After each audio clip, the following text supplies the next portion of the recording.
Introducing Leviathan.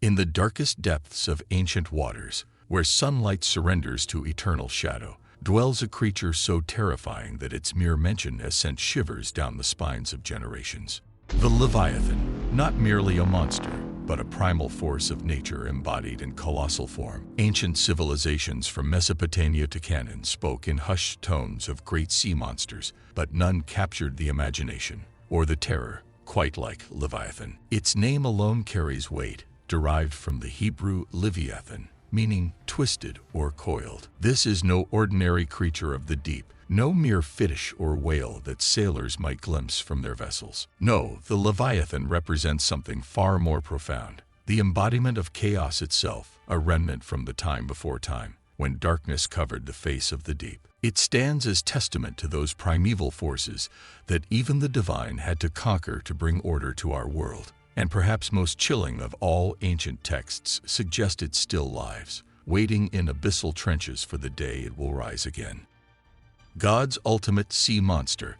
The most detailed account of Leviathan comes to us from the book of Job, perhaps the oldest text in the Bible. Here, God himself describes the beast in a divine monologue that serves not just as description, but as cosmic challenge. As Job questions his suffering, God responds not with comfort, but with overwhelming perspective.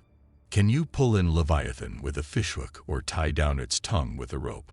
The message is clear and humbling. If man cannot hope to control even one of God's creatures, how can he question the divine plan? The passages that follow paint a picture of a beast so formidable that weapons turn away from its hide, its breath kindles skulls, and its heart is hard as a lower millstone. This is no mere animal. This is divine power manifested in flesh. In the cosmic hierarchy of Job, Leviathan stands as the pinnacle of natural power, a creature so magnificent that even the divine voice cannot describe it without a note of awe. It serves as a reminder that in the biblical world, monsters were not accidents but purposeful creations, embodiments of divine mysteries too profound for human comprehension.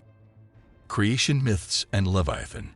Long before the pages of Scripture were written, the concept of Leviathan swam through the dark waters of Near Eastern creation myths. In these ancient cosmologies, the universe began not in harmonious order, but in watery chaos, personified as great serpents or dragons that the creator deity had to defeat before fashioning the world. The Babylonian creation epic, Enuma Elish, tells of Tiamat, the saltwater ocean goddess who takes the form of the sea dragon. When Marduk slays her, he splits her body to create heaven and earth. This pattern, chaos monster subdued to establish order, appears across cultures with remarkable consistency. The Hebrew tradition transformed but never fully abandoned this motive, with Psalm 74 explicitly stating that God broke the heads of Leviathan in pieces and divided the sea by his strength. Here we glimpse Leviathan's deepest significance. It is not merely a creature but a primordial state that had to be overcome for creation itself to exist.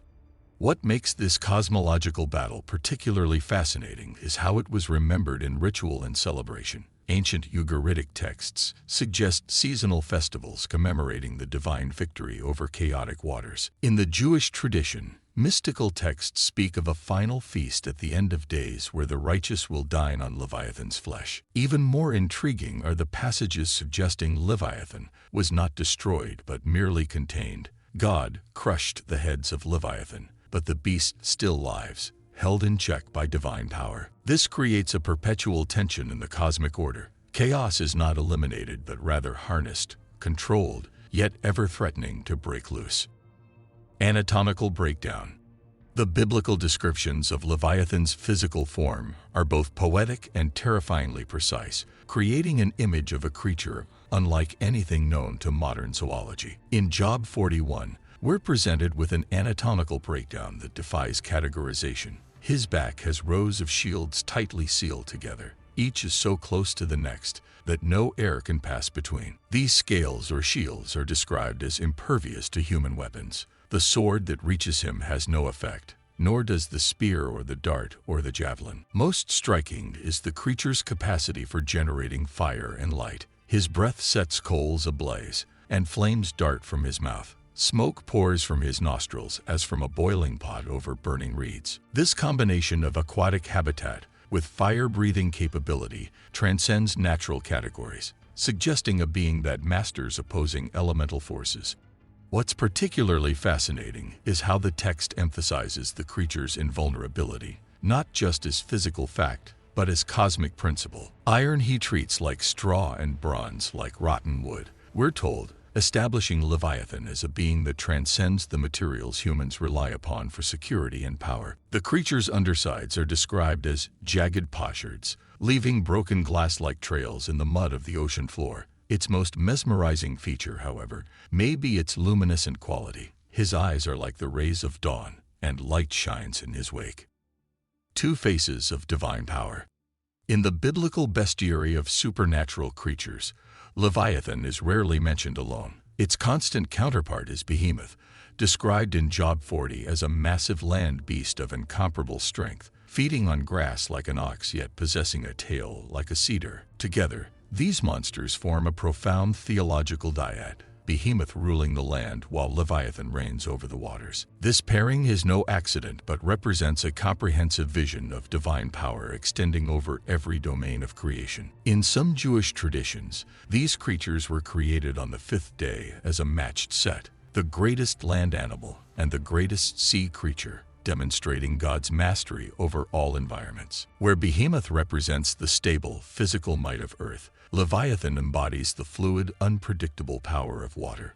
The relationship between these cosmic monsters evolved in later traditions, particularly in apocalyptic literature. The apocryphal Book of Enoch and other texts portray them as primordial enemies who will battle each other at the end of time, with the righteous feasting on their flesh at the messianic banquet. This eschatological dimension transforms them from mere creatures into cosmic players, whose conflict represents the final resolution of chaos and order. Canaanite roots of the monster. The biblical Leviathan didn't emerge from a cultural vacuum, but drew from a rich tradition of sea monster mythology throughout the ancient Near East. The Ugaritic texts describe Lotan as the fleeing serpent and the twisting serpent, language remarkably similar to Isaiah's description of Leviathan. This connection reveals how biblical writers adapted existing mythological motifs to communicate theological truths. Rather than simply rejecting neighboring cultures' traditions, they transformed them, replacing storm gods and divine councils with the singular power of Yahweh. The cosmic battle wasn't denied but reframed, no longer a struggle between competing deities, but rather the Creator God's establishment of order over primordial chaos. Cylinder seals from Mesopotamia show gods battling great sea monsters with weapons of lightning, imagery that resonates with biblical descriptions of God's control over both sea and storm. Particularly fascinating are Egyptian depictions of Apophis, the great serpent that threatened to swallow the sun god Ra during his nightly journey through the underworld. This daily cosmic battle between order and chaos parallels aspects of Leviathan mythology. Some scholars suggest these widespread similarities point to actual prehistoric creatures that may have inspired such legends, perhaps encounters with giant crocodiles, oarfish, or whale sharks that became magnified through generations of storytelling. The evolution of evil. As biblical tradition developed through centuries of interpretation, Leviathan underwent perhaps its most significant transformation, evolving from a physical creature demonstrating God's creative power into a spiritual adversary representing cosmic evil. This shift became pronounced in apocalyptic literature during the Second Temple period. The pseudepigraphal Book of Enoch identifies Leviathan as a fallen angel, connecting the primordial sea monster to the developing concept of Satan and his rebel angels. By the medieval period, Christian demonology routinely listed Leviathan among the chief princes of hell, typically associated with the deadly sin of envy and representing the gateway to hell that swallows souls. Dante's Inferno portrays him as guarding the entrance to the circle of hell-punishing gluttony. This evolution reveals a profound theological development in how evil itself was understood. Early biblical texts present Leviathan as morally neutral, a frightening but legitimate part of God's creation demonstrating divine power. Later traditions reworked the monster into an embodiment of moral evil actively opposing God's purposes.